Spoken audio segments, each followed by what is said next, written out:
Welcome to another session of Railroader Reading. I am Ruth, and today I would like to begin our session with a poem. My daughter wrote this poem back in 2001, and it was published in a book entitled Celebrate, Poets Speak Out, Teachers 2001. And it starts out with like the spring and summertime and goes through the year a little bit.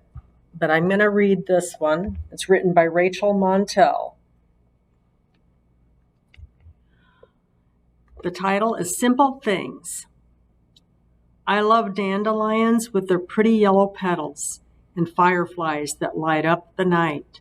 Simplicity possesses abundance in beauty and remains the only element true and right. As I walk barefoot in a paradise of lush green grass, my feet feel cool and relaxed. A ladybug tramples across my little toe and tickles me, so I laugh. I am lost in the rapture of the sunshine as the sun warms my face and the most wonderful freckles appear as gifts to my nose and cheeks. A gentle breeze sweeps across the continent of my skin and sends strands of my golden blonde hair into the echoes of a bird's song.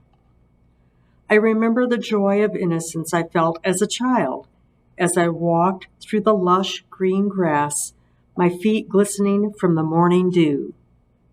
My arms spread widely across my many familiar breezes of soft and sweet-smelling wind. Wind created by the songs of birds and the conversations of green leaves, now turning red, yellow, and orange, and the rustling of tree branches struggling to hold tight and fast to the life-thriving stems where they had for so long been attached. The leaves that had forever looked down below and seen the beautiful flowers amongst them and had longed to be free. Leaves that had fallen from the only branch they had ever known. As I am now grown up and recall my childhood, I suppose I will always tend to go back from where I have started. But now as I go back, now as I return, I am blinded by all that is now unpeaceful. The world has a way of hiding itself when you are a child. As a child, I walked through wooded trails and skipped from one path to another. But now I cannot seem to lose the world, and it is impossible for me to hide. Hope you enjoyed that poem. Now I have a story to read to you from the May issue of Reader's Digest, and it's titled Up from the Well. And it has a picture of a family. They live on a farm, and they have a well on the farm. And here's a picture of them here.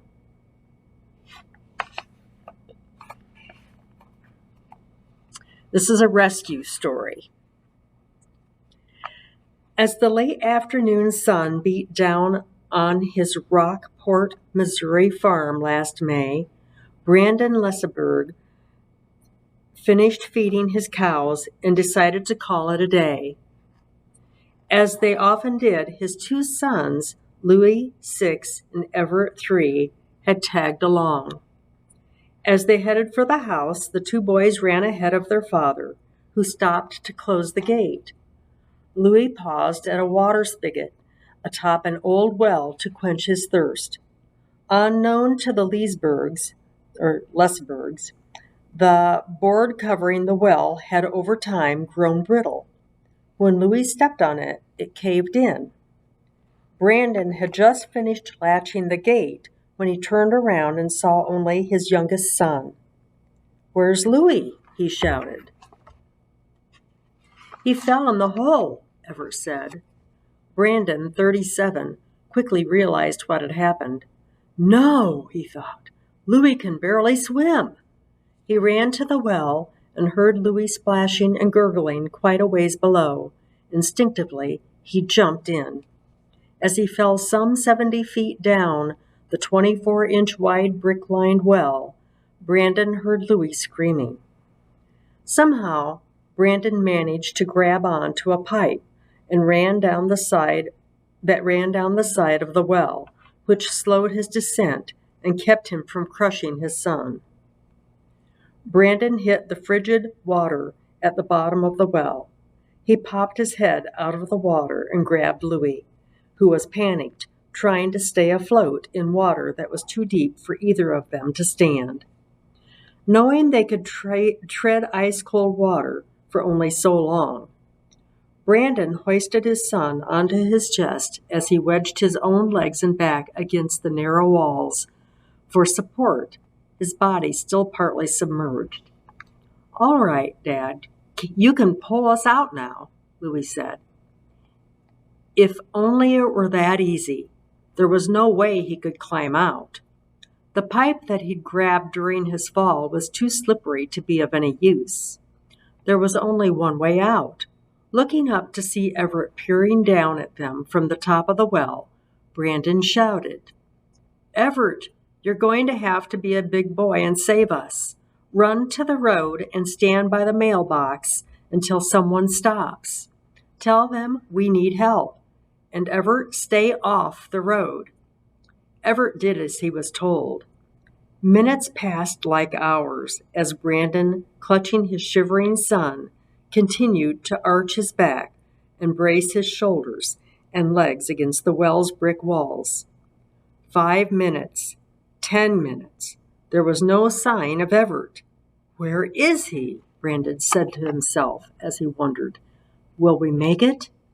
Finally, Everett's face appeared above the well. "Daddy, are you still down that hole?" "Yes. Did you get some help?" "No." Brandon's heart sank. "That's okay, honey, but you have to go back out to the road and get someone to stop. Okay, Everett?" "Okay, Daddy." About 15 minutes later, Christy and Mark McKinney, nearby farmers, were driving by the Lesberg farmstead when they noticed Everett alone by the side of the road, waving. They pulled over and asked if he was okay. "My daddy's in a hole," he told them. The couple piled Everett into their pickup and drove on to the farm, and the boy pointed them to the well. Mark dialed 911 while Christy called another neighbor. After hearing from Christy, 45-year-old Dan Athan ran to his barn and grabbed a thick 85-foot rope. Then he and his son Ryan, 13, sped to the Lesbergs' farm. The pair leaped out of the pickup and sprinted to the well. "Brandon," Dan shouted. "It's Dan Athan. We're going to send a rope down to you." Brandon shouted back, "Okay, I'll send Louie up first." That was a surprise. Dan had no idea that Louie was also in the well. There was no time to mull it over. Each second in the well meant a greater risk of hypothermia. After a call from Mark, Eric Duncan, who works on Brandon's farm, and his friend Jacob McKinney arrived to help. After Dan tossed the rope down the well, Brandon tied it around Louie, then shouted, "You can pull now." The neighbors started hauling up Louie, but were puzzled by how heavy the small boy was. They gave another hard tug. Something seemed to break free, and the men hoisted Louie up and out of the well. When he emerged, they were shocked to see wires wrapped around his arm. Louie had somehow gotten entangled with the well's pump and its wiring, which had weighed him down. But now he was safe. "You're out, buddy. You're out," said Eric, as others carefully unwrapped the tangled wires from his arm. Then Eric rushed Louie to his pickup, where he bundled him in several hoodies and turned the heater up full blast. The neighbors now turned their attention to Brandon, but there was a hitch. He was a big guy, too heavy to pull out of the well using just the rope, as they had done with Louie. Waiting for the emergency rescue team to arrive might have been a wise move, but who knew when it would show up? Besides, their friend was freezing down there. Of course they were going to get him out. After a brief confab, they decided to use the foundation of the old windmill that still stood over the well as a hoist to help pull Brandon up. They tossed down one end of the rope, and he tied it around himself. "I'm ready to go," he shouted. After looping their end of the rope over the old windmill frame, each of the 5 neighbors grabbed a portion of rope and began pulling. Brandon helped by gripping the well's pipe as best he could as he ascended toward the circle of blue sky at the top of the well. "Hang on, Brandon," the team shouted as they hoisted him up. 40-some minutes after he jumped into the well to save his son, Brandon emerged, cold and wet. Just as his neighbors reached out to grab him, he collapsed to the ground, exhausted. A minute later, the first responders arrived. Other than some nasty scratches, Brandon was fine.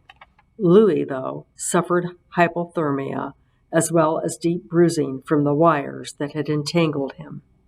He also had a punctured lung, which doctors told Brandon was likely a result of the rope around his chest. Still, he was healthy enough to return to school a week later. While all the rescuers have been hailed as heroes, Dan Athen isn't buying it.